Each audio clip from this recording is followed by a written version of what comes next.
Merci beaucoup à tous ceux qui se sont connectés. On a la chance d'avoir un public très nombreux. Oh là là, j'aperçois des gens de Auchan, Carrefour, Accor, Camailleux, Sarenza, Vente Privée, LVMH, Téléshopping, 360 Travaux, des gens de prestataires aussi, des D'Artagnan, des One Stock, des Proximis, des iAdvice. Bon, bah, c'est super.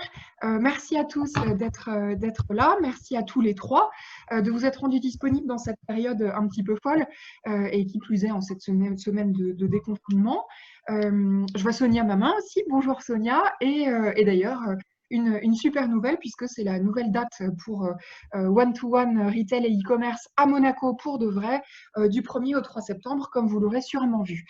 Voilà pour nous allons lancer cette première e-plénière de One-to-One Retail et e-commerce Monaco qui est consacrée à la préparation de l'après-Covid, après-confinement, après-Covid. Et peut-être en quelques mots pour ceux qui ne vous connaîtraient pas tous les trois, je fais un rapide tour de table. Alors, Fabien Versavo, tu es CEO de Rakuten France. Rakuten, c'est le groupe japonais d'e-commerce, de télécom, de services financiers qui a repris et développé le pionnier français Price Minister. Renaud Montin, tu es directeur marketing et digital de Gémeaux, enseigne de vêtements et chaussures du groupe Eram. Et Romain Rouleau, tu es directeur marketing digital et client de Kingfisher France, qui englobe les enseignes de bricolage Castorama et Brico Dépôt. Donc bonjour à tous les trois et merci beaucoup d'avoir accepté cette invitation. Bonjour Flore. Alors, bonjour à tous. Bonjour tout le monde. Pour commencer, j'aimerais qu'on fasse un premier tour de table pour que vous nous disiez quel a été l'impact du Covid, donc très concrètement du confinement sur vos ventes. Globalement, les enseignes dont j'ai entendu des retours, et notamment nos clients chez The Trace, ah oui, je ne me suis pas présentée, je suis Flore Fauconnier, je suis principale consultant dans le cabinet de conseil e-commerce et marketplace The Trace. Voilà, et donc pour en revenir au Covid et à l'impact sur vos ventes, voilà, moi j'ai observé qu'on a pas mal de nos clients qui expliquaient que il y a d'un côté un peu l'effondrement du chiffre d'affaires magasin, mais un gros carton sur l'e-commerce avec ce goulot d'étranglement de trouver assez de bras volontaires pour faire tourner l'entrepôt e-commerce et puis celui des transporteurs. Alors peut-être en commençant par les distributeurs omnicanaux, donc par Renaud et Romain. Vous, qu'est-ce que vous avez pu maintenir comme entrepôt e-commerce et dans quelle limite du côté des magasins ou des parcours omnicanaux, oui ou non, sous quelle forme? Et puis ensuite, voilà, quel impact sur vos ventes? Renaud, est-ce que tu veux bien commencer? Ouais, ça roule. Bonjour à toutes, bonjour à tous. Nous, en fait, ce que disait Fabien tout à l'heure, quand on préparait, c'est l'arrêt, il a été vraiment net et c'était quand même assez violent, la fermeture de tous les magasins dans la nuit du samedi au dimanche suite à l'annonce. On a décidé, en fait, du coup, donc on est passé à zéro en l'espace d'une nuit. On a décidé de maintenir l'e-commerce, notamment au début. On a plusieurs raisons. Alors déjà, d'une, on a vérifié, bien entendu, avec notre partenaire que toutes les consignes de sécurité étaient réunies, parce qu'il n'était pas question de prendre la S là-dessus. Une fois que ça, on l'avait vérifié, on a continué parce que Gémeaux enseigne familiale, il y a des besoins pour les enfants, tout simplement. Les bébés, d'ailleurs, beaucoup de mamans nous ont remerciés parce qu'elles avaient du mal parfois à trouver des vêtements. Et de deux, il fallait préserver le cash. Et donc, nous, les emplois, on est une entreprise familiale, 100% familiale du Maine-et-Loire, donc appartenant au groupe Eram. Et donc, voilà, c'est la priorité pour nous de pouvoir maintenir une bonne situation financière de l'entreprise. Donc, on a maintenu l'e-commerce, des très bonnes performances et on a vraiment cartonné surtout sur l'enfant notamment. Très bonne performance, tu peux nous quantifier un petit peu? Oui. Alors, en fait, on a fait une conso du confinement, on a fait x2 en chiffre d'affaires sur cette période-là. Okay. Et voilà, on était vraiment porté par ces segments-là à l'enfant.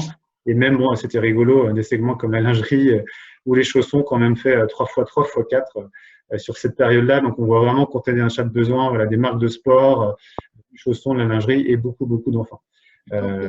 Donc, probablement un trafic en forte baisse, mais des gens qui venaient pour acheter avec un vrai besoin. Et donc, on a offert d'ailleurs toute la livraison gratuite sans seuil cette fois-ci pour aussi pallier au fait que les délais étaient rallongés parce que la Poste rallongeait un petit peu les délais. Donc, mais voilà, le gros enjeu a été de maîtriser, qu'il n'y ait pas de goulot d'étranglement. On n'a pas fait beaucoup d'opérations, voire pas du tout, pour ne pas mettre sous l'eau notre prestataire. Et je le remercie parce qu'il a très bien géré cette période-là. Et donc cet accroissement des ventes en ligne, c'est du transfert de ventes magasins, mais ce sont les mêmes clients. Oui, alors ce qu'on a constaté, de nouveaux clients. c'est qu'on a eu beaucoup plus de nouveaux clients que d'habitude. Je pense qu'il y a certains concurrents qui avaient fermé les sites, donc on a eu aussi un peu plus de nouveaux clients en termes de taux que d'habitude. Et on est beaucoup plus, on a eu à peu près 40% de clients sur la période qui étaient avant des exclusifs magasins. Qui sont venus acheter sur l'e-commerce. Donc, ce qui est quand même, ce qui était beaucoup plus fort que d'habitude. Donc, par force, on va dire, ou par mon choix, ils étaient obligés d'acheter sur l'e-commerce et ça s'est très bien passé. Et donc, c'est ça qui est intéressant. Donc, en résumé, on a recruté un peu plus de nouveaux clients, on a réussi à cross-canaliser un petit peu plus et sans surprise, quand on regarde la typologie des clients, on retrouve nos plus gros clients qui sont restés fidèles. Et donc, ça, c'est important et je vous remercie. Et d'ailleurs, on les remerciera d'être restés fidèles et ils ont été en plus derrière nous. C'est vrai qu'au tout départ, il y a eu beaucoup de polémiques autour de ça, mais on a souhaité vraiment maintenir notre activité pour rentrer du cash, pour garder le contact et c'était vraiment hyper important pour nous. Puis je pense qu'on a bien fait du coup. Entendu. Romain, côté Castorama et Brico, comment ça s'est passé? Qu'est-ce que vous avez pu maintenir aussi sur l'e-commerce, les magasins, mais dans quelle limite? Vous aviez du libre service, comment est-ce que tout ça s'est organisé? Et puis, pareil, impact vente, magasin, web. Alors, la particularité pour nous, enseigne de bricolage, c'est que on a évidemment pris, comme tout le monde, le choc en 24-48 heures vers le 17 mars. Décision d'abord de fermer les magasins puisque évidemment qu'on n'était pas naturellement une enseigne alimentaire, donc on ne savait pas exactement dans quelle configuration on avait capacité à ouvrir ou pas.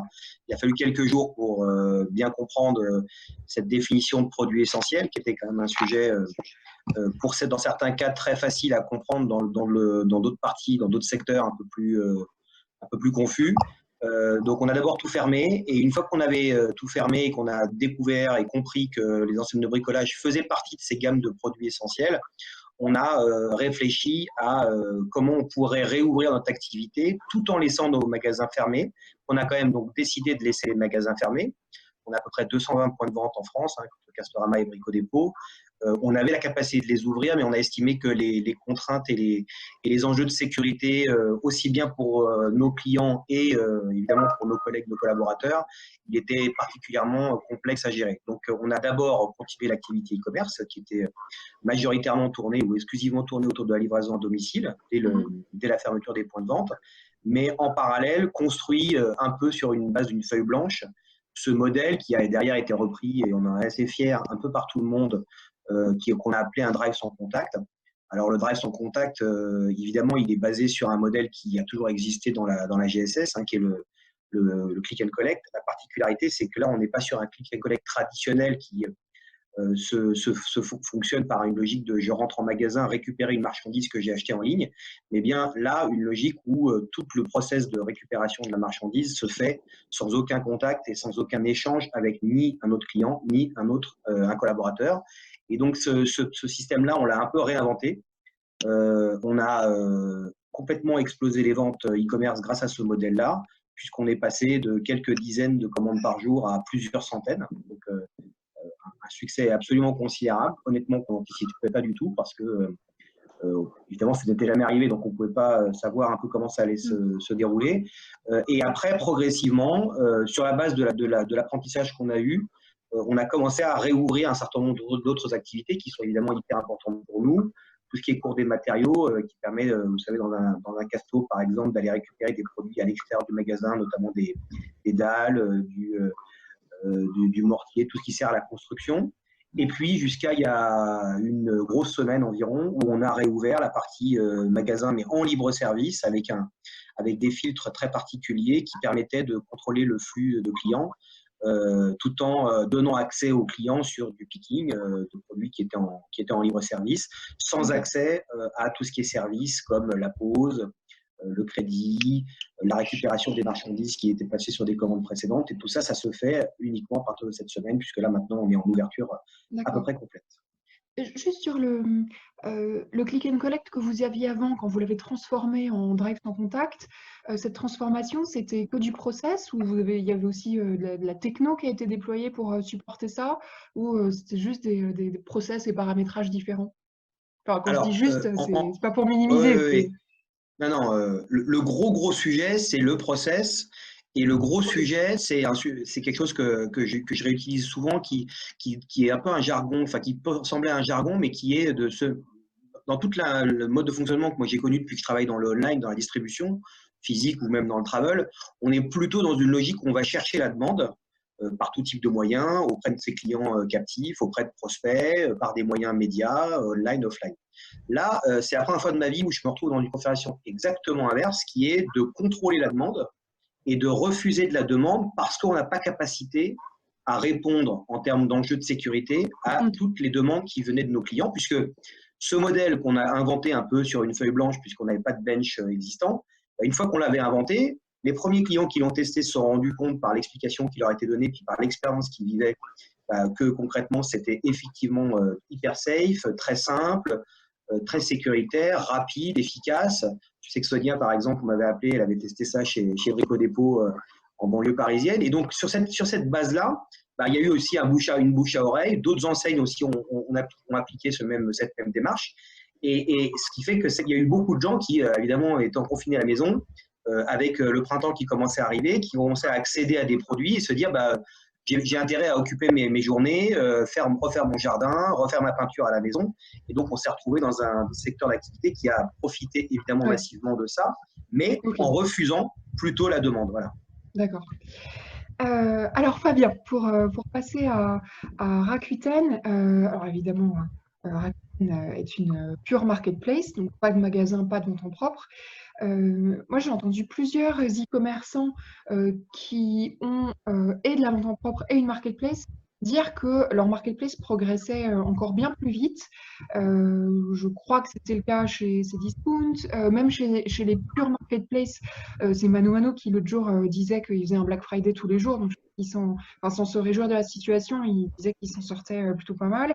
Amazon prend toujours des parts de marché d'après Fox Intelligence, même s'ils ont plus d'entrepôts en France, enfin, s'ils sont fermés. Alors, je ne sais pas si ce bonus pour la marketplace est lié au fait que peut-être que la logistique est plus simple à maintenir chez des petits vendeurs que dans des gros entrepôts.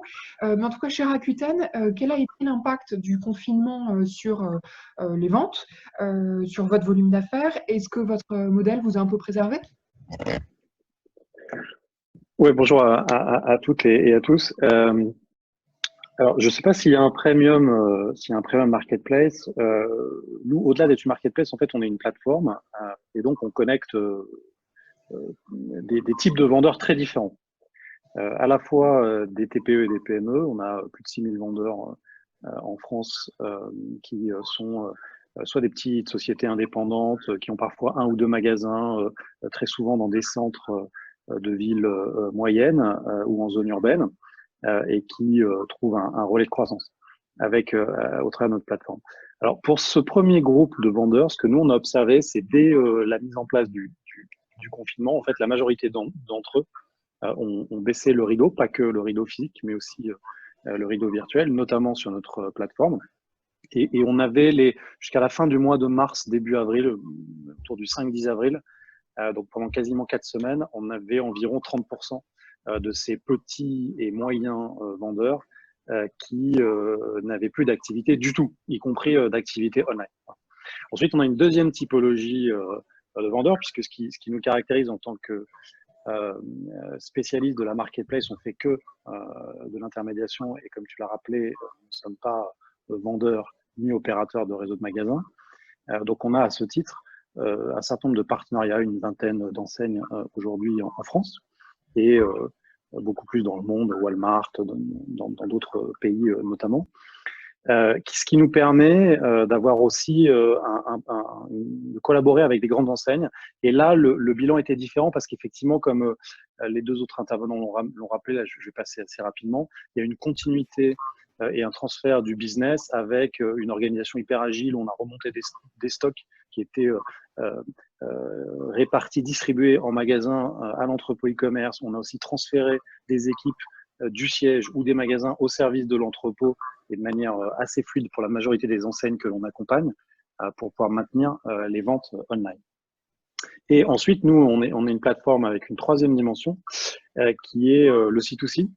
Alors, c'est moins l'objet de one-to-one, mais en revanche, sur cette business line, c'est là où l'impact pour nous a été le plus fort dès la mise en place du confinement, avec une baisse, vraiment un arrêt brutal. Avec la fermeture de Mondial Relais aussi. Et avec la fermeture de Mondial Relais, qui est un des vecteurs de transport principaux pour le C2C. Voilà, donc ça, c'est un peu le topo. Depuis, je dirais, le 10 avril, on sent qu'il y a à la fois un rebond de la confiance, mais aussi un rebond de la demande. Donc effectivement, comme tous les acteurs du e-commerce, je pense, on est dans des rythmes de croissance de nos volumes d'affaires et de nos transactions qui sont très forts, à 2 chiffres. Voilà. Et en revanche, dernier point peut-être pour alimenter la discussion, c'est dans les changements des comportements des acheteurs. Ce qui est assez rigolo, c'est qu'il y a pas mal de gens qui ont commenté depuis plusieurs semaines l'évolution du catégorie mix. La demande a changé à la fois de canal, mais aussi de typologie de produits avec les nouveaux besoins liés au confinement. Et en fait, nous, on a en plus observé que les tranches horaires sont plus les mêmes. Donc au début, ça nous a un peu déstabilisé. Parce qu'au début, en fait, quand on regardait nos tranches horaires et nos journées, on avait du mal à prédire l'atterrissage en fin de journée. Pourquoi? Parce qu'on a moins d'achats, évidemment, très tôt le matin, parce qu'il y a moins de commuters. On a moins d'achats entre midi et 2, qui habituellement se font quand on est au bureau avec son sandwich. Et on a plus d'achats, beaucoup plus d'achats sur des volumes horaires le matin ou l'après-midi, qui étaient moins habituels pour l'e-commerce et qui correspondent au nouveau rythme de vie familiaux. Je comprends que vous ayez constaté ça, mais et alors? Je veux dire, ça change quoi concrètement pour vous de recevoir des commandes à midi ou au lieu de les recevoir à 8 heures? Ah, je crois que nous avons perdu Fabien. Non, il n'y a pas. Alors, pour nos vendeurs. Tu peux y aller, Fabien. Est-ce que tu m'entends? Oui, oui, oui. Ouais. Il y a un changement d'horaire ou de modalité de consommation. Et simplement pour nos vendeurs puisque tu évoquais l'omnicanalité, nous on est, je crois, une des seules plateformes en France à proposer des services online to offline, donc de l'omnicanalité à nos vendeurs. Et ce qui a changé, c'était pour ceux qui avaient mis en place des systèmes de pick-up sans contact. Évidemment, ça remettait un petit peu en cause l'organisation et la répartition des flux dans la journée. Voilà ce que ça a changé. D'accord. Oui, je pense aussi à l'acquisition de nouveaux clients, parce que je vois que tu as évité la question de l'impact du confinement sur tes ventes, donc j'imagine que tu sais ce que tu fais en ne répondant pas. Est-ce que tu peux nous donner quand même une indication sur, voilà, sur quand même ce qu'a été l'activité et l'évolution de l'activité de Rakuten là ces dernières semaines, peut-être en acquisition de nouveaux clients ou en nombre de membres pour le club Rakuten? Voilà, qu'est-ce qui s'est passé? Est-ce qu'en nombre de vendeurs, voilà, il y en a eu plus qui ont ouvert des boutiques sur Rakuten que d'habitude, ou c'était le rythme habituel? Alors, c'est pas que je voulais pas te répondre, c'est que je voulais pas être trop long. Mais puisque tu me relances, je vais prendre le temps de te répondre. Alors, en termes de new buyer, pour nous, on est sur des volumes à peu près x2 par rapport au trend qu'on avait sur Q1. Donc oui, mais je pense que c'est une tendance. Je suis pas sûr qu'on surperforme l'e-commerce, pour être très très franc. Je pense que c'est une tendance assez généralisée quand je discute avec mes camarades. Donc il y a un transfert de consommation évidemment. En termes de volume de vente, on est dans une croissance très forte qui est supérieure à 2 chiffres, qui est supérieure à 25%. Je l'ai dit depuis à peu près le 10 avril, et qui est assez bien réparti dans toutes les familles de produits, pas uniquement dans les produits liés au confinement, ce qui était nouveau par rapport à la période mi-mars, début avril. Voilà. Et quant à notre programme de feed, On a atteint 3 millions de membres. Là, on a recruté à peu près 1 million de membres sur la période, donc une grosse accélération. Et avec évidemment des gens qui sont sensibles à la générosité, au reward, aux bonnes affaires en cette période où il y a une incertitude sur les revenus pour un certain nombre de consommateurs. Ok.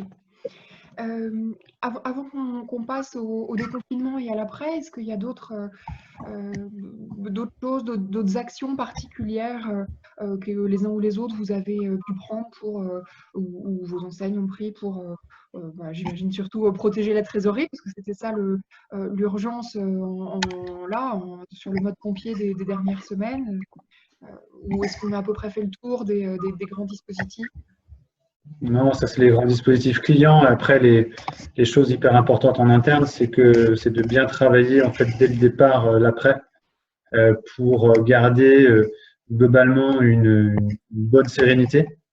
Et d'ailleurs, moi j'étais en magasin ce matin et on le voit, on a pu ouvrir sereinement, mais on en parlera peut-être après. Et je pense que c'était ça aussi. Enfin, l'autre arme, si je puis dire, c'est au-delà des choses un peu techniques qu'on vient de dire, c'est de se dire qu'il fallait garder une bonne sérénité et aussi une bonne humeur et vraiment, je pense, un lien fort avec le client. Et c'est ce qu'on a aussi pu faire sur Gémeaux, où on a été les premiers à sortir des choses pour rester en contact avec notre communauté. Donc, ça s'appelait Coup de pouce by Gémeaux, pour essayer de les engager, tout ça, etc. On se posait beaucoup de questions au départ, en fait, sur le fait de dire est-ce qu'il faut faire de la pub, est-ce qu'il faut être présent. Et je pense que voilà, si on le fait et que c'est vous avez trouvé un ton très sympa, qui était. Oui, mais il faut le faire avec son ADN. Donc nous, c'est la famille, c'était léger, c'était sympa, c'était familial. On a lancé cette opération-là dans le même ton. On faisait participer pour occuper les gosses, contribuer les gens aussi en interne. Parce qu'il y a un des gros enjeux aussi, c'est de se dire, voilà, du jour au lendemain, on a plusieurs milliers de salariés au chômage partiel. Et c'est violent aussi pour ça. Et donc, il faut garder. On a fait le choix vraiment de garder un lien à la fois avec les gens en interne, et je pense que c'est important, et à la fois avec nos clients. Donc, je pense qu'il faut pas sous-estimer ça. Et on le voit avec la reprise. C'est aussi violent de reprendre, de rouvrir comme ça, après 2 mois d'inactivité pour certains. Et donc, il y avait aussi un enjeu autour de ça, je pense. Ok. Romain, je pense que c'est difficile de ne pas dire quelques mots de l'actu de ces derniers jours sur le prêt garanti par l'État de 600 millions d'euros dont vous avez bénéficié. Est-ce que tu peux nous expliquer dans les grandes lignes? Dans les grandes lignes, ça va être très rapide. C'est un prêt auquel on a pu bénéficier. Je précise sans rentrer dans les détails, mais en gros, c'est pas un prêt de l'État. C'est un prêt qui est garanti par l'État, qui est fait par des banques. Voilà, et qui permet d'être un peu plus serein par rapport à la trésorerie, qui évidemment, parce que là on dit qu'on parle de ce qu'on a fait de bien, mais il faut rappeler que même si on a des activités digitales qui ont fait x5, x10 sur certains magasins, donc des résultats absolument inespérés à l'origine, il est évident qu'on était très très très loin de compenser toute la perte de magasins, la perte de chiffre d'affaires qui était opérés par les magasins en physique, et que même si on a fait appel à du chômage partiel pour les magasins qui étaient fermés, on est quand même une grosse structure. On a plus de 20 000 salariés en France entre Castorama et Brico Dépôt.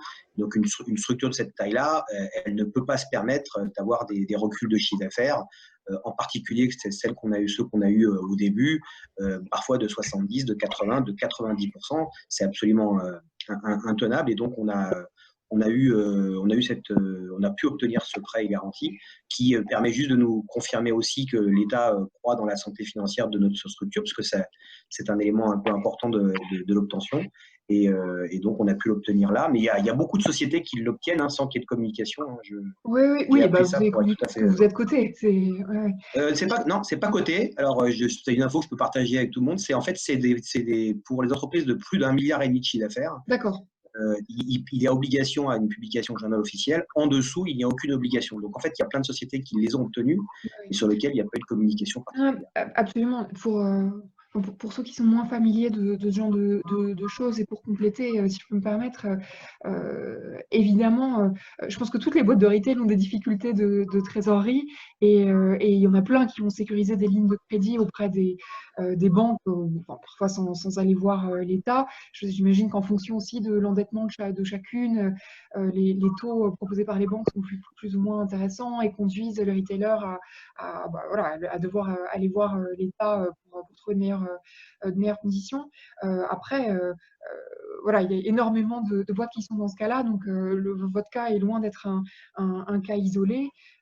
Et ce chiffre est certes impressionnant, mais c'est aussi l'arbre qui cache la forêt et tout le monde ne le communique pas. Et obtenir des lignes de crédit, c'est vraiment pas un cas à part, quoi. C'est clair. Non, juste pour compléter un petit exemple intéressant, je trouve, pour tout le monde, c'est l'usage de la data.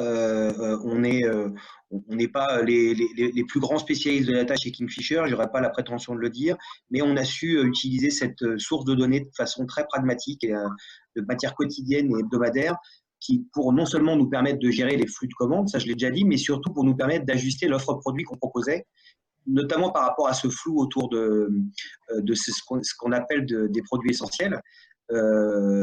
Évidemment, quand on est sur des problèmes de fuite d'eau, des problèmes d'électricité, ça c'était évident. Après, on s'est très fortement adapté par rapport à ce qu'on sentait en termes de demande, les requêtes sur Google, le trafic sur nos fiches produits, puisqu'on avait quand même la partie de livraison à domicile qui continuait à tourner, qui nous permettait tous les jours d'ajuster l'offre qui était proposée sur le site. On a quand même 65 000 références sur Casto, à peu près 20 000 sur Brico.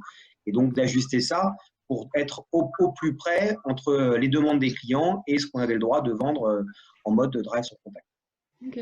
C'est intéressant parce que Renaud, on en avait parlé là, en préparant cette intervention et je te disais, c'est marrant parce qu'on nous rebattait les oreilles d'intelligence artificielle depuis des lustres et là, tout d'un coup, c'est comme si elle ne servait plus à rien et tu me disais, mais non, mais pour alimenter l'intelligence artificielle, il faut de la data et pour avoir de la data, il faut des ventes. Et en ce moment, c'est pas la folie sur les ventes, quoi. Ouais, c'est clair, c'est sûr que. Alors, nous, on a fait forcément un petit peu de data sur l'e-commerce qui tournait, mais l'e-commerce chez Gémeaux, ça reste qu'aujourd'hui 5%, voilà, 5 à 6% du chiffre d'affaires de l'enseigne. Donc, typiquement, les modèles de data qu'on avait montés autour de la gestion de décotes ou de choses comme ça, autant dire que là, avec 2 mois d'historique, enfin 2 mois d'historique, de non-historique du coup de vente, on va pas pouvoir en faire grand-chose. Et par rapport à ce que tu dis, toi, Romain, sur la gestion plus fine, tout ça, etc., nous, on a moins été dans ce cas-là, puisqu'on était que e-commerçants pendant toute la période. Comme tous les autres, on a aussi un staff plutôt réduit au global pour maîtriser voilà, notre trésorerie. Et donc, on a plutôt été partisans de dire non, il faut laisser un maximum d'offres, et donc on n'a pas eu à gérer ces cas-là d'optimisation. Mais c'est sûr que les prochains, là, avec la réouverture, avec ces 2 mois de trou d'historique en termes de données, ça va être compliqué pour de l'intelligence artificielle ou tout ce type de choses-là, de modèles de données, en tout cas, sans parler de l'IA, pour la suite. Fabien, sur cette question, parce que, pour le coup, Rakuten est resté un pure player comme avant, mais vous êtes aussi une sacrée belle boîte de tech, donc tout ce qui est data, IA, etc. Non seulement vous faites vous-même, vous avez le Rakuten Institute of Technology qui vous permet de développer de nouvelles choses, vous faites des acquisitions dans le domaine, je pense à Curbside qui est aux États-Unis, que vous avez rebaptisé le Rakuten quelque chose d'ailleurs, et qui permet de prédire le moment où les gens vont venir en magasin récupérer leur colis en click and collect, je crois que c'est ça. Toi, sur du coup ces questions de data, d'IA et de prédictif, est-ce que vous avez des outils qui sont particulièrement pertinents, ou alors ils sont plutôt en stand-by en ce moment, ou il y en a que vous poussez alors que vous ne pensiez pas les pousser, mais qui ont une super utilité pour vos partenaires, et je pense en particulier au click and collect, donc à Rakuten e-Store. Ouais. Pardon. Ah, je crois qu'il y a un appel. Je vais couper mon fixe qui m'appelle une fois par mois. J'arrive. Ok, je vais commencer à répondre en tâtement. Oui, absolument. En fait, nous, on a, en tant que groupe de tech, effectivement, on a des équipes qui sont réparties sur quasiment tous les continents en la matière. Et il y a des logiques assez différentes selon la maturité des marchés. En fait, aux États-Unis, ça fait beaucoup de sens de proposer de l'intelligence artificielle sur des services de click and collect, de pick-up. Alors nous, on appelle ça drive en France, mais c'est vraiment un terme assez franco-français que je connais pas dans le monde anglo-saxon. Donc, ils appellent ça du curbside pick-up. Et en effet, on a acheté une technologie qui est créée par des anciens d'Apple. Ça s'appelle aujourd'hui Rakuten Ready. C'est intégré à notre stack et ça permet de prédire avec un niveau de fiabilité très élevé l'heure d'arrivée des clients autour. C'est-à-dire que évidemment, ça permet de recomposer, de réordonnancer les commandes, puisque l'ordre de réception d'une commande en retrait magasin ne correspond pas à l'ordre de présentation du client. C'était déjà hyper important aux États-Unis avant la corona crise parce que on avait des enseignes qui avaient des flux de 60-70% du flux magasin en fait correspondait à de l'entrée pour venir faire un pick-up. Donc ça nécessitait de s'organiser avec une préparation des commandes qui devait être optimisée pour pas évidemment pour éviter que le client attende sur place. D'ailleurs, on avait fait une étude qui est assez intéressante qui montrait que au-delà d'un temps d'attente de 3 minutes, le taux de réachat dans l'enseigne en omni-canal chutait drastiquement de plus de 50%, au-delà de 3 minutes d'attente entre le moment où je me présente dans le magasin et où je fais le pick-up de ma commande. Voilà. Ça, c'était le monde d'avant, si j'ose dire, c'était déjà important, mais ça l'est d'autant plus dans la période de distanciation sociale et de nécessaire qui requiert une optimisation en fait encore supérieure pour les points de vente qui ont un univers de contraintes qui est décuplé par rapport à la période précédente. Et donc, c'est pour ça qu'on propose ce type de technologie. En France, il n'est pas encore déployé. On est en discussion avec certaines enseignes pour le déployer. On réfléchit aussi, pour tout vous dire et pour finir sur cette question, à d'autres cas d'usage. Il va y avoir dans les semaines et dans les mois à venir, au-delà du retail pur, des gens qui ont des activités de réseau et qui ont besoin de prédiction et de temps réel dans leurs relations magasin digital avec leurs clients. Et donc, nos technologies servent aussi à ça. Ok. Merci pour ces précisions. Du coup, parlons peut-être une seconde des confinements, parce que c'était donc avant-hier, lundi 11 mai. Moi, je vois beaucoup d'enseignes qui ont des super chiffres, enfin très encourageants. Alors après, c'est peut-être du rééquipement, du SAV de matériel qui est en panne depuis 2 mois, du retrait de colis qui attendait au chaud, du rush qui va vite retomber, donc personne crie du victoire. Mais chez vous, et Renaud et Romain en particulier, ça s'est passé comment? Écoute, nous effectivement, on avait fait tout un tas de pronostics, tout etc. Plutôt pessimiste d'ailleurs par rapport aux conditions sanitaires, par rapport à aussi tout ce qu'on peut voir passer comme études diverses et variées. Bon, c'est hyper difficile de faire des pronostics. Tu parlais du jour d'après. Alors je voyais, c'était Mercedes Serra de chez BETC qui disait le jour d'avec. C'est effectivement, on vit vraiment le temps présent. Chez nous, on avait fait un super chiffre hier, avant-hier. Aujourd'hui, moi j'étais en magasin. C'est ce matin, donc il y avait peut-être un peu moins de monde, mais bon, j'attends de voir. Il y a énormément de gens qui doivent se rééquiper. On a changé de saison, c'est-à-dire qu'on a fermé le 10 mars. Alors il fait un peu frais là, mais on passe en été. Donc on a besoin de shorts, de nu-pieds, voilà, des choses qu'on n'avait pas du tout. Les enfants retournent à l'école, donc il faut les équiper. Donc il va y avoir une grosse vague de rééquipement. Globalement, ce qui se passe, c'est que sur le marché, tout ce qu'on peut voir, et nous sur nos enseignes, et de ce que j'ai pu constater ce matin, c'est que voilà, il y a un gros rééquipement autour du sport, des marques de sport et puis de l'enfant. Nous, on le voit que sur nos marchés, sur l'adulte, ça a repris beaucoup moins fort, voire certains marchés qui ne sont pas encore repartis. Donc, il va y avoir toute cette grosse vague là de compensation qui va arriver, et qui se marque par un trafic un peu étal, voire légèrement plus faible, mais du coup par des gros paniers. Okay. Ils en viennent, et puis je pense que comme c'est quand même moins fun d'aller en magasin parce qu'on peut toujours flâner, mais bon, voilà, quoi. Il y a quand même quelques conditions. Et ils en profitent pour mettre un peu plus que d'habitude, quoi, je pense. Ok. Romain, chez vous, ça doit être particulièrement compliqué. Je me trompe peut-être, je ne suis pas une spécialiste du bricolage, mais comme jusqu'ici, vous étiez beaucoup sur le libre-service. Là, en fait, avec le déconfinement, vous reprenez aussi des tas de choses qui sont en interaction avec les vendeurs, avec qui permettent de vendre des projets, etc. Donc alors on parlera ensuite de ce que ça signifie, voilà, de repermettre ça de façon pérenne et dans quelles conditions, avec voilà, quelles actions, quels dispositifs. Mais en tout cas, pour le déconfinement, c'est pas juste des ventes en plus, c'est beaucoup de complications. Et je parle même pas du comptage des gens en magasin qui débarquent tous le week-end. Le week-end prochain va être fun.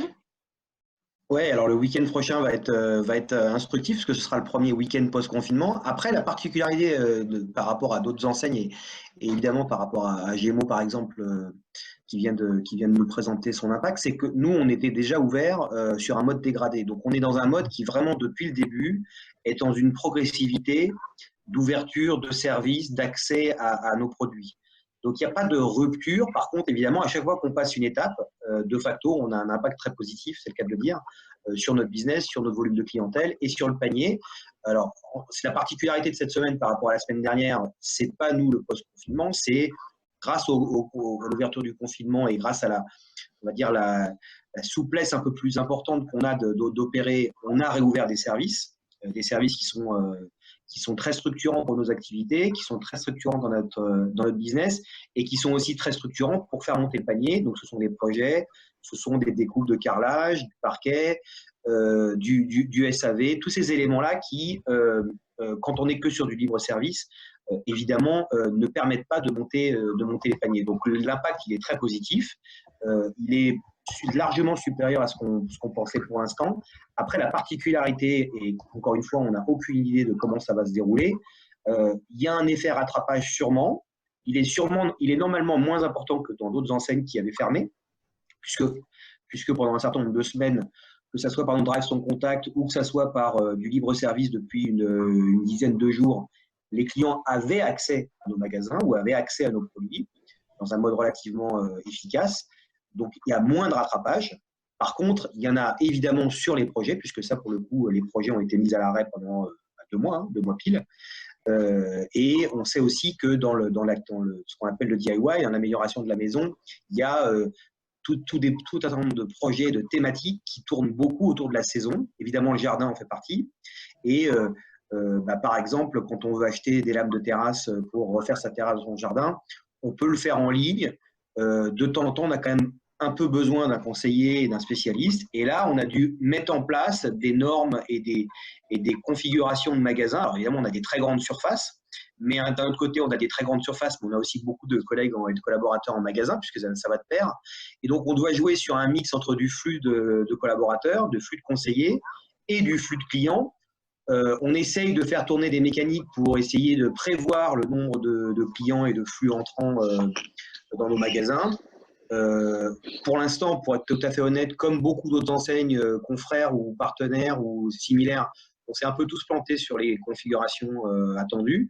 Il suffit de regarder sur les réseaux sociaux les queues qu'on a pu voir. Alors, on n'est pas McDo, mais on a eu beaucoup de queues dans nos magasins, parfois de 3 quarts d'heure, 1 heure de queue pour pouvoir rentrer dans nos magasins. Honnêtement, avant qu'on ouvre nos magasins en libre-service, on n'avait absolument aucune espèce d'imagination que des gens allaient faire 45 minutes de queue pour rentrer, pour acheter des produits de bricolage, surtout qu'ils pouvaient les acheter en drive sans contact. Donc aujourd'hui, on est vraiment en ce mode-là qui continue. Tous les jours, on apprend. Donc pour l'instant, on est plutôt content de ce qui se présente en termes de business depuis 48-72 heures. Après, est-ce qu'il va y avoir une logique de courbe relativement descendante pour revenir à la normale la semaine prochaine, ce week-end? Donc ce week-end va être intéressant puisque on a quand même l'effet normalement dans nos activités très fortes du week-end évidemment.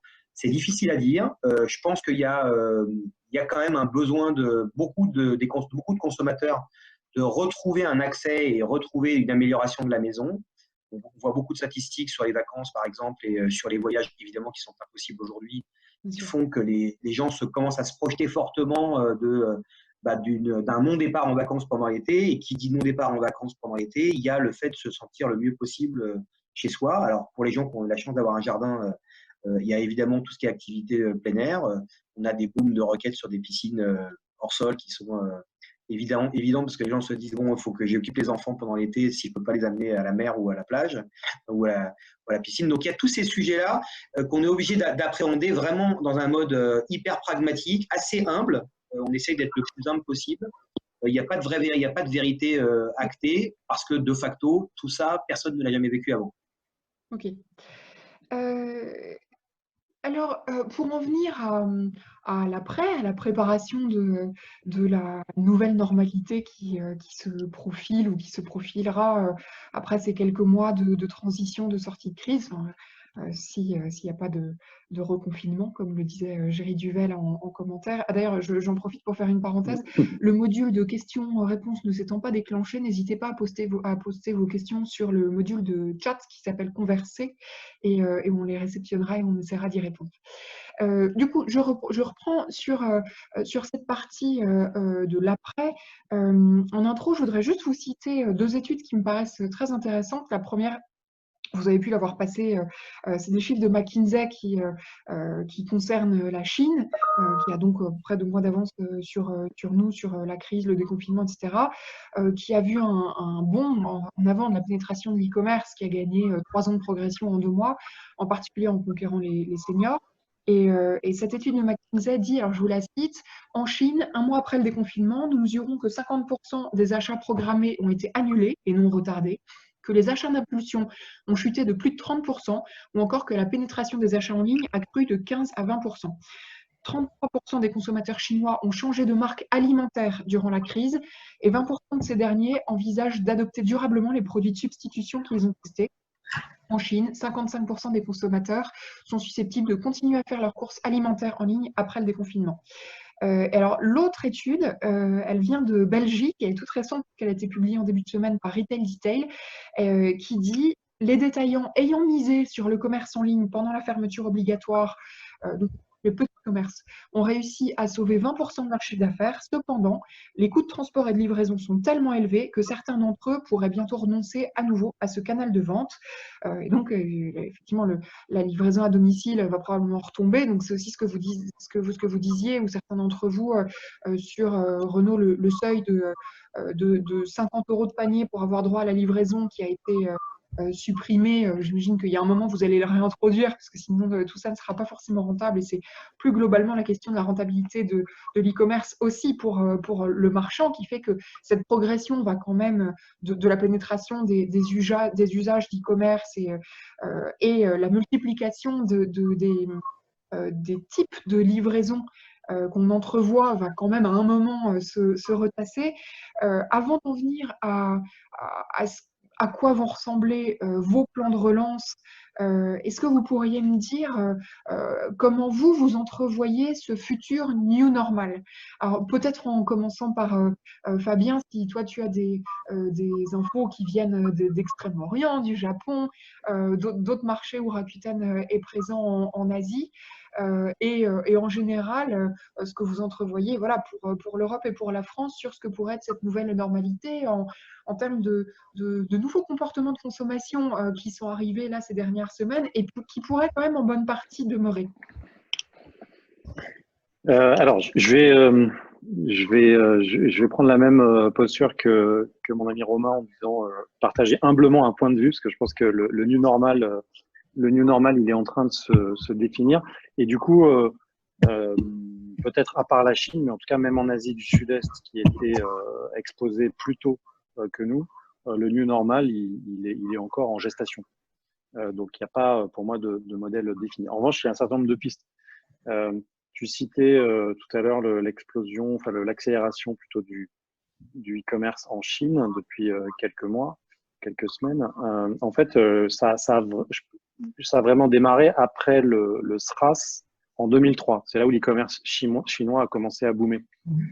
Et donc, je sais pas à quoi va ressembler le new normal. En tout cas, ce qui est certain, ce qui me semble certain en tout cas, c'est qu'il y a un effet de cliquet qui va se produire et que la pénétration du digital, l'usage de l'omnicanal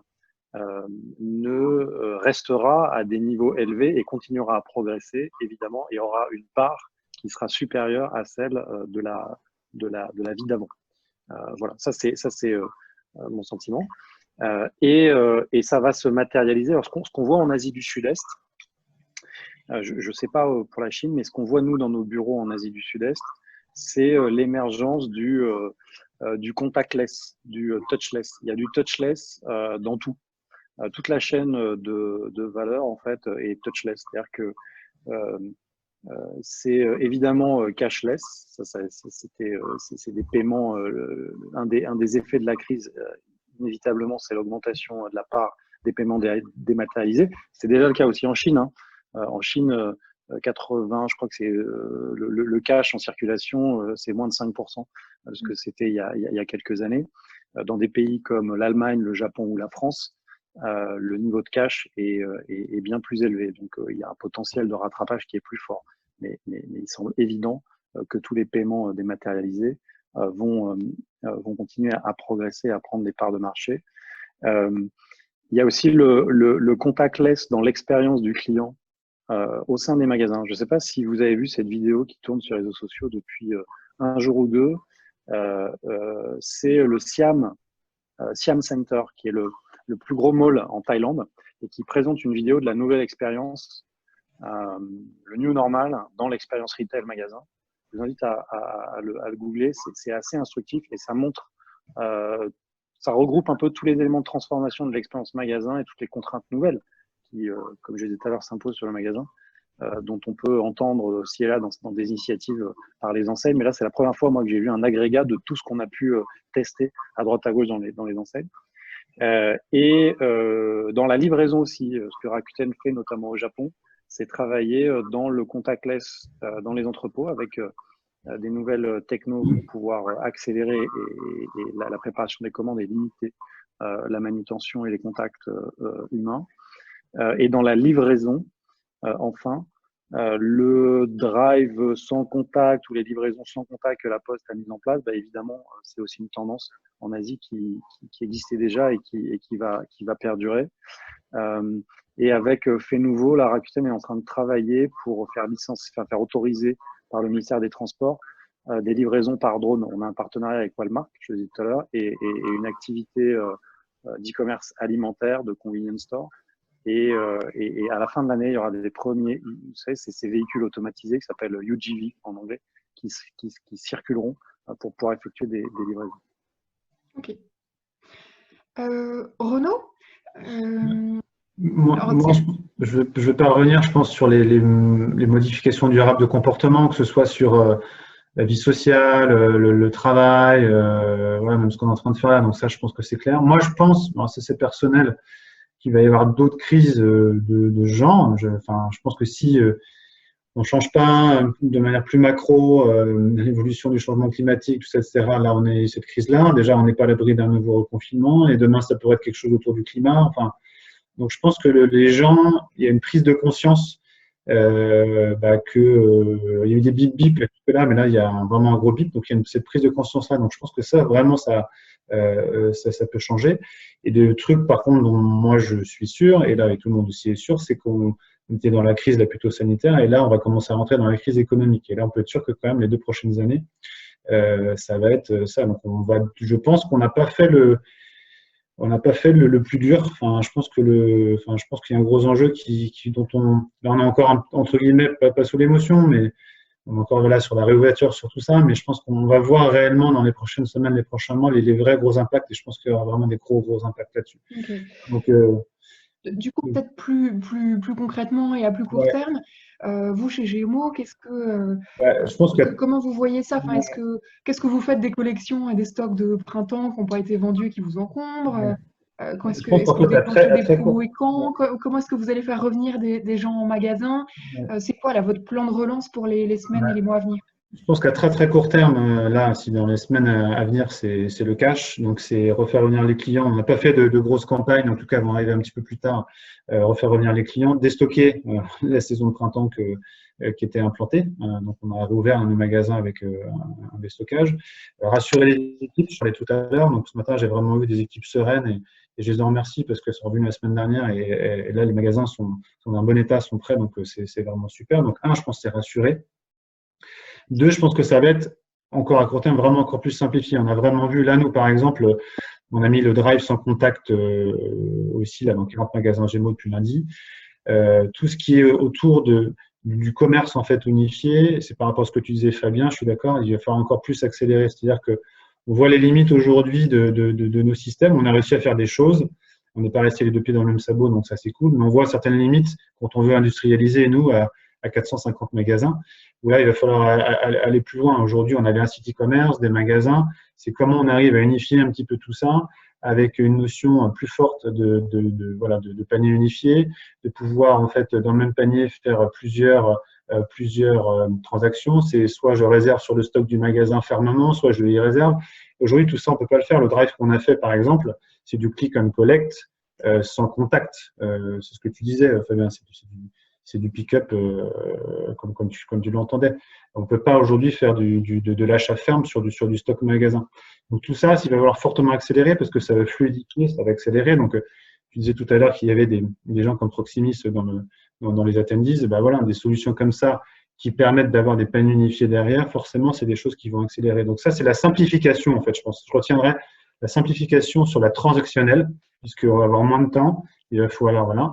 Et la simplification aussi dans l'innovation de manière générale. Si on doit innover, nous, en tout cas pour Gémeaux, on doit le faire de manière démocratique et ça doit être pour faciliter la vie et pour faire gagner du temps, et pas pour complexifier. Donc, on a un gros sujet aussi autour de l'offre et plein de choses à réinventer de manière très claire. Et puis, je pense que sur le long terme, on a engagé Gémeaux et le groupe R1 plus largement dans une démarche depuis très longtemps. En plus, on est une entreprise, je vous dis, ancrée dans le Maine-et-Loire, très fortement régionale sur, on a fait de la RSE d'ailleurs, je pense avant les autres sans le savoir, mais sur cette notion de durabilité, je pense que tous les sujets de transparence qu'on a déjà commencé à tacler, tous les sujets d'éco-conception, des évolutions de sourcing aussi, ça va être des vraies choses. On s'est rendu compte qu'on était super dépendant de bassins, que tout le monde a été touché par ça.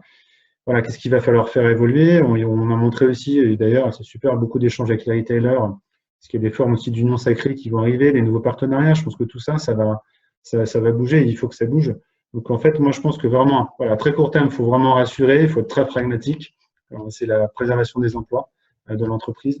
Après, c'est simplifier. Je pense que le mot général, ça va être ça, dans tout le mix. Et après, je pense redonner encore plus de sens via la marque et via toute la logique de responsabilité de l'entreprise et de sa raison d'être. Ok. Romain, chez Kingfisher, ou chez Castorama et Brico Dépôt, comment est-ce que, alors c'est quoi les grandes lignes du plan de relance et surtout avec comment est-ce que, avec quel principe, avec quels critères est-ce que tu vas choisir les projets que tu gardes dans ta roadmap, ce que tu remets en tête de pile, ce que tu repousses à plus tard parce que je sais pas, le ROI n'est pas immédiat. Ça, voilà, très concrètement, et pour survivre et pour arriver à être peut-être plus résilient face à ce genre de crise qui, comme le dit Renaud, peut se reproduire, c'est quoi les urgences et les chantiers qui sont lancés maintenant? Alors, la première chose, c'est le fameux on a gagné 2 ou 3 ans, on se l'applique à nous-mêmes aussi, c'est-à-dire que clairement sur les logiques de transformation autour du digital et autour de la donnée, autour de tout ce qui est omnicanalité, c'est évidemment quelque chose dont tout le monde parle depuis des années. C'est un enjeu qui était inscrit en termes stratégiques. L'inscrire en termes stratégiques, c'est une chose. L'exécuter et le vivre au quotidien de façon subie et forcée à l'origine, hein, évidemment par l'impact de la crise, permet en mode ultra accéléré, de faire un séminaire d'acculturation à l'intégralité du management d'une entreprise de cette taille-là. Donc ça, c'est le premier point. C'est qu'est-ce que ça veut dire de la vraie omnicanalité? Qu'est-ce que c'est le fait de travailler avec des clients à distance, des points de vente qui sont utilisés dans une autre forme qu'un point d'achat et de conseil? Comment on maille le sujet du magasin, le sujet de la logistique et le sujet de la partie online de façon beaucoup plus fluide? Ça, c'est un élément aussi important. Et comment on se met à prendre des décisions beaucoup plus rapidement que ce qu'on a l'habitude historiquement et structurellement de faire. Je pense que c'est le cas de tous les grands groupes. Avant de prendre une décision, avant de valider un projet, il faut une étude, il faut un business case, on essaie de limiter le risque au maximum possible, sachant qu'on ne les limite jamais à 100%. Ben là, on essaie d'être le plus pragmatique possible, de regarder l'impact pour le client et en quoi on va pouvoir maximiser et optimiser nos assets que sont nos vendeurs, nos points de vente physiques, nos sites web, Castorama et Brico Dépôt, et comment on le fait de façon à remettre le client au centre de tout cet écosystème et de prendre le meilleur de chaque élément. Et non pas, comme normalement un retailer le fait, entre guillemets, naturellement et systématiquement, parce que c'est son métier d'origine, de centrer et de réfléchir avec un prisme qui est le magasin. Le fait de remettre le client.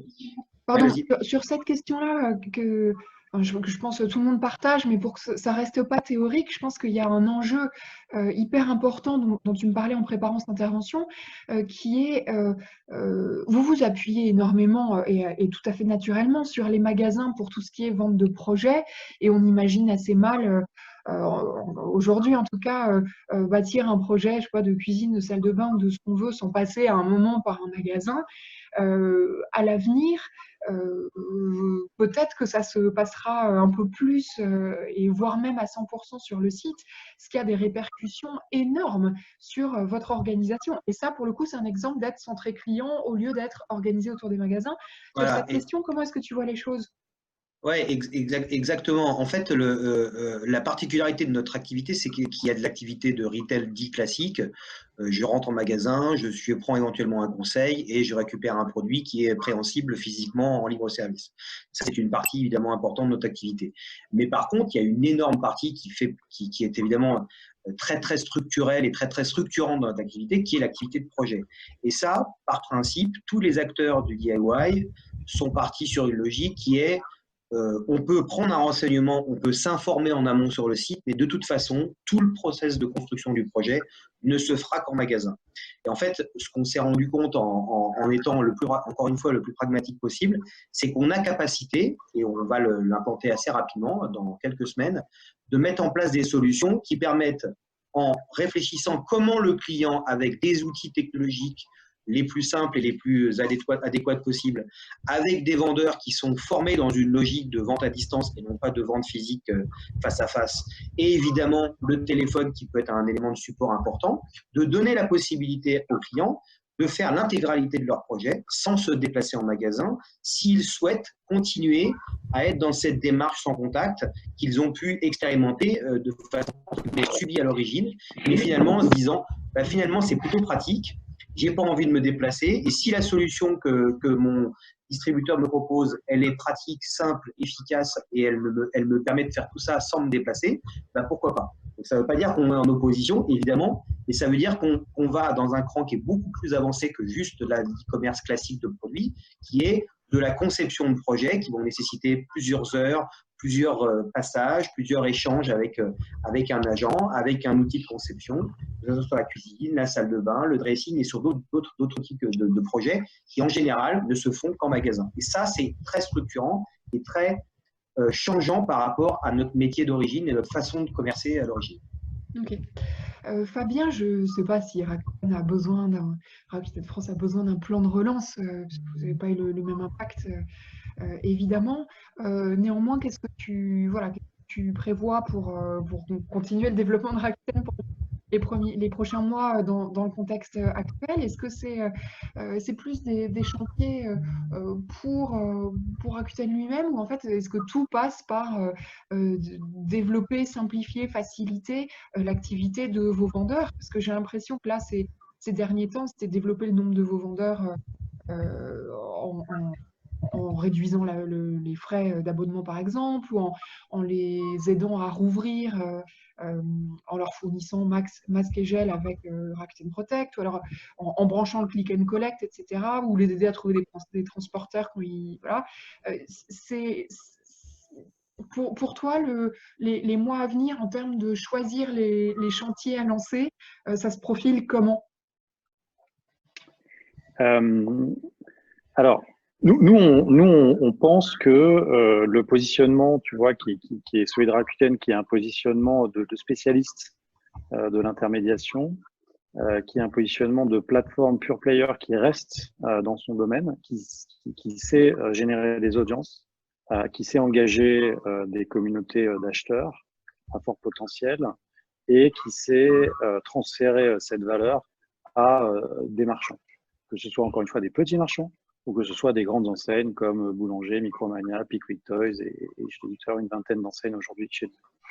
Et ça nous, lorsque on est un retailer aujourd'hui et qu'on cherche des relais de croissance, on peut le faire finalement de deux manières. Soit en développant son business et ventes endogènes sur son site en propre. En revanche, on sait que les leviers marketing ont un cost of sale qui subit une inflation assez phénoménale année après année. Donc, ça veut dire pression sur la marge. Lorsqu'on veut développer ses ventes, on peut regarder du côté des plateformes pour trouver un canal supplémentaire. Et là, il y a plusieurs types de plateformes. Il y a des plateformes qui sont des extensions de retailers, de groupes de retail historiques. Hein. Et là, c'est compliqué de s'associer avec un concurrent. Ou il y a des plateformes qui font du new retail, qui au début étaient un pure player et puis qui se sont dit à un moment donné, non, en fait, on va racheter des magasins, on va ouvrir nos propres magasins et on va disrupter, comme on dit gentiment, toute l'industrie et on va devenir le retail, tout simplement. Et donc, nous, heureusement, on n'est pas dans le premier groupe, ni dans le second groupe, et on croit en notre mission. Donc, ce qu'on va continuer à faire, c'est continuer à essayer de créer des ponts avec les enseignes du retail. Je pense que ce que disait Romain sur l'effet catalyseur, accélérateur dans la prise de conscience, ou en tout cas pas moins dans la prise de conscience, mais dans la nécessité d'exécuter plus rapidement la connexion avec les plateformes et la digitalisation, ce sera une des vraies vertus de cette crise. Et donc nous, notre rôle, c'est d'apporter ces technologies, ces savoir-faire. C'est notre core business, nous, de développer de la techno et de l'omnicanalité. Et ce qu'on veut, c'est connecter ça avec les assets uniques, comme le rappelait Romain également, des enseignes, l'assortiment, le sourcing, les magasins et l'expérience client, le conseil vendeur en magasin. On n'a pas la prétention de vouloir se positionner sur ces espaces-là. En revanche, on peut apporter plus de trafic en magasin et plus de chiffre d'affaires avec des niveaux de marge comparativement au levier marketing qui sont plus intéressants pour l'enseigne in fine. Je termine par un point. Nous, on est une société mondiale, mais d'origine japonaise. Et au Japon, on ne valorise pas la disruption. Au Japon, on cultive l'équilibre des relations, on cultive la responsabilité sociétale de l'entreprise et les temps longs. Voilà. Et donc, nous, on se projette dans une collaboration entre les plateformes et les commerçants qui reposent sur ces principes-là. Entendu. Merci beaucoup à tous les trois. Merci à ceux qui ont posé des questions auxquelles on a essayé de répondre via le chat, même si c'est de façon privée ou publique. Donc merci à tous pour votre attention et on se retrouve très vite pour la deuxième e-plénière de One-to-One Retail et e-commerce Monaco, en attendant donc de retrouver notre forum Grimaldi à la rentrée. Merci Fabien, merci Renaud, merci Romain et à très vite. Au revoir. Au revoir tout le monde. Au revoir, bonne journée.